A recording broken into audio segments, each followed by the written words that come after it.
Rakesh sir आपके पास चले आता हूँ, पर उत्कर्ष जी के पास जाता हूँ। आप देखिए ना, जो हम हर्डल था पिछली बार, यदि ये जो इंडिया ब्लॉक खड़ा हुआ था, इंडिया ब्लॉक के खड़े होने में नीतीश कुमार जी की अगुवाई में भेजा गया था, शुरुआत हुई थी, वो बाद में किस तरीके से पलट गए थे, पलटी मारने का जो उनका एक घटनाक्रम पुराना था, वो इतिहास था, वो दोहराया गया था। ममता बनर्जी को भी हमने देख लिया। अब बंगाल के बाद आ गया है समझ में, देखिए ये अब बिना आप एकजुट हुए कुछ ना कर पाइएगा। ये जो बार बार क्षेत्रीय दलों की जो एक कहीं ये रही है कि नहीं हम हैं, आप अभी जो मैंने बात की तमिलनाडु, तमिलनाडु में देख लिया, जो कांग्रेस के साथ दल खड़े हुए थे, स्टालिन जो है, अब कहीं ये चीजें बहुत ठीक दिशा में बढ़ रही हैं।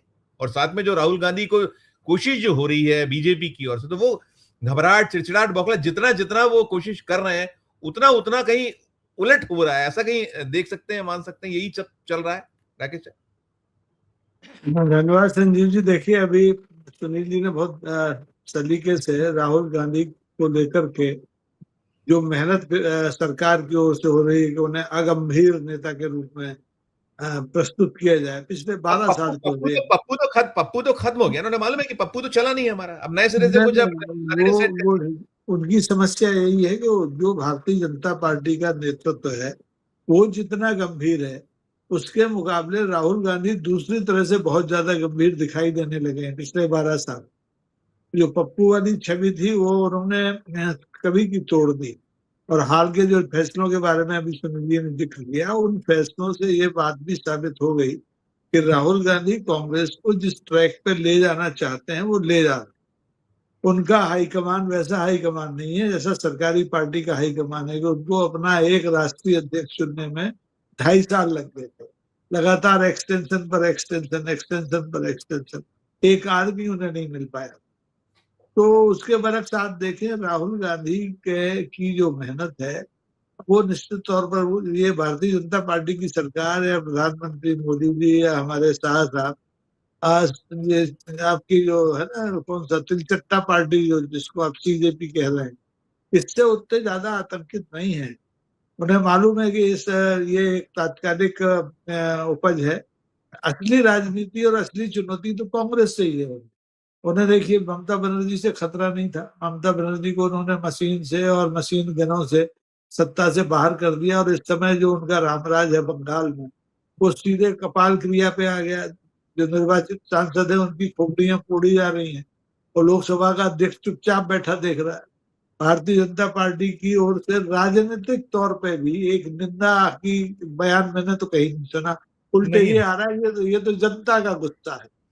तो सवाल ये है कि जनता का गुस्सा है तो फिर चुनाव में जो कुछ हुआ, मतदान का प्रतिशत देख लीजिए, तो वो जनता का गुस्सा इतना होता तो फिर तृणमूल कांग्रेस को जमीन पे आ जाना चाहिए था, वोट के हिसाब से भी वो नहीं आए। अब उन्हें ये लग रहा है कि ये जो जितना बिखरा हुआ विपक्ष था, ये सब राहुल गांधी के पीछे अचानक से जो खड़ा हो रहा है, ये बड़ी समस्या है। राहुल नहीं होते तो विपक्ष एकजुट शायद ना होता, क्योंकि विपक्ष को तोड़ने की जो सरकारी पार्टी की साजिशें हैं वो तो तब से ही चल रही है, जब से नीतीश बाबू को उन्होंने खरीद लिया, अपने पास ले गए, फिर उनके साथ बिहार में सरकार भी बना दी और फिर उन्हें धक्के दे के बाहर भी कर दिया। आज वो कहाँ है भगवान जाने। लेकिन राहुल गांधी जहां पहले थे, राहुल गांधी आज भी वहीं खड़े हुए दिखाई दे। वो ऑटो रिक्शा वाले के साथ हैं, वो किसानों के साथ हैं, वो हमारे कुलियों के साथ है, समाज का हर वर्ग उनके साथ है। और सबसे बड़ा खतरा जो बेचैनी है, तो सीजेपी की उपस्थिति नहीं है, बेचैनी। उन्हें लग रहा है कि ये जो तिलचट्टा फौज इकट्ठी एकदम हो गई है, ये कहीं ये भी राहुल गांधी के पीछे जाके खड़ी ना हो जाए। हालांकि अभी राहुल गांधी या उनकी कांग्रेस की ओर से खुल करके ऐसी कोई रणनीति उजागर नहीं की गई कि उन्हें सीजेपी की जरूरत है। सीजेपी को जरूरत कांग्रेस की हो सकती है, और कांग्रेस अगर हाँ कर देती है तो फिर भारतीय जनता पार्टी के लिए बहुत मुश्किल खड़ी होती है, क्योंकि सीजेपी की विश्वसनीयता के मुकाबले कांग्रेस की और राहुल गांधी की विश्वसनीयता बहुत ज्यादा बढ़ गई है पिछले 12 साल में। भले ही आप देखें कि देश के जितने भी राज्य हैं उनमें डबल इंजन की सरकार है, मेरे ख्याल से 18-19 राज्यों में है। पूरे उनके गठबंधन की माने तो 22 राज्यों में बड़ी ताकत है। और इतनी ताकत के बाद उसको घबराना नहीं चाहिए, उसकी नींद उड़ना नहीं चाहिए। लेकिन नींद उड़ी हुई है, चैन भी उड़ा हुआ है। भारतीय जनता पार्टी की उपस्थिति आप देखें पूरे हिंदुस्तान में किस तरह से हो गई है। ये तो राम के भक्त राम राज वाले लोग थे, तो राम राज में तो हर्षित गए भय सब शोका होना चाहिए था, लेकिन यहाँ तो ईंट पत्थर चल रहे हैं, लाठियां चल रही हैं, गोलियां चल रही हैं। खुद उत्तर प्रदेश में दिन दहाड़े जिस ढंग से सुनील जी बैठे हुए हैं, मैं उनसे ज्यादा क्या बता सकता हूँ, जिस ढंग से अराजक स्थितियां बनी हैं उत्तर प्रदेश समेत भारतीय जनता पार्टी शासित सारे राज्यों, उससे जनता अब बिल्कुल आगे जा चुकी है। और उसे एकमात्र अगर कहीं कोई उम्मीद दिख रही है तो वो ले लेके राहुल गांधी ने, क्योंकि अखिलेश बाबू राष्ट्रीय नेता नहीं हो सकते। राष्ट्रीय पार्टी पंजीयन में भले ही राष्ट्रीय पार्टी के तौर पे है, और ममता बनर्जी राष्ट्रीय नेता नहीं बन पाए। वो अगर उसी समय नीतीश बाबू जब गठबंधन छोड़ के गए थे उस समय आ गई होती और चुनाव उन्होंने अपने ढंग से गठबंधन में कांग्रेस का जो है गठबंधन है उसके साथ लड़ा होता, शायद उनका भी नंबर 2 हो सकता था। लेकिन इस समय जितने भी राष्ट्रीय दल कथित तौर पर हैं, मुख्य तौर पर तो कांग्रेस और भाजपा ही है, बाकी तो बीएसपी का आजकल कहीं कहीं कोई पता नहीं है। समाजवादी पार्टी उत्तर प्रदेश तक सीमित है, वहीं से सारी ताकत लेके वो संसद में पिछले चुनाव में भी आई थी।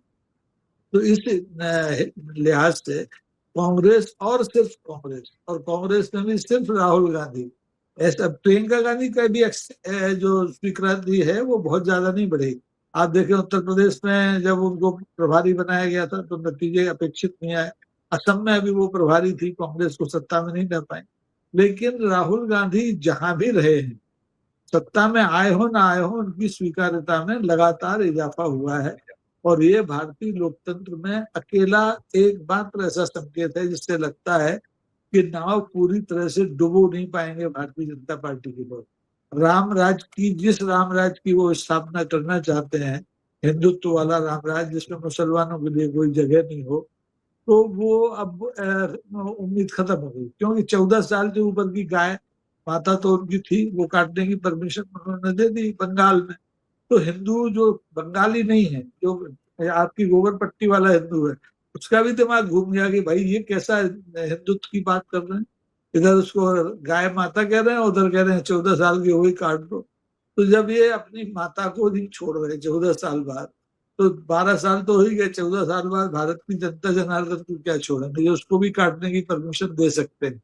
तो जनता बहुत सजग है और राहुल के प्रति बहुत उम्मीद से देख रही है। शुरू में मुझे भी लगता था कि राहुल गांधी के कई बयान बड़े बचकाने हो जाते हैं, उनकी बॉडी लैंग्वेज गड़बड़ होती है, लेकिन पिछले 1.5-2 साल से मैं देख रहा हूँ कि राहुल गांधी के बॉडी लैंग्वेज के साथ साथ हर एक्शन में गंभीरता का प्रतिशत बहुत ज्यादा बढ़ गया है। और आज अगर चुनाव हो जाए, आज चुनाव तो 29 को होना है, तो मुझे लगता है कि राहुल गांधी के अलावा चाहे मशीन बेईमानी कर ले, चाहे मशीन गन बेईमानी कर ले, चाहे मनी पावर चल जाए, राहुल गांधी के अलावा इस देश की जनता किसी को चुनेगी नहीं। लेकिन ठीक है, इनकी नींद उड़ने दो और बाकी राहुल को मैदान में रहने दीजिए, जिससे हम लोगों का भी ये जो विचार मंथन है लगातार जारी रह सके। जी ठीक ठीक ठीक नहीं।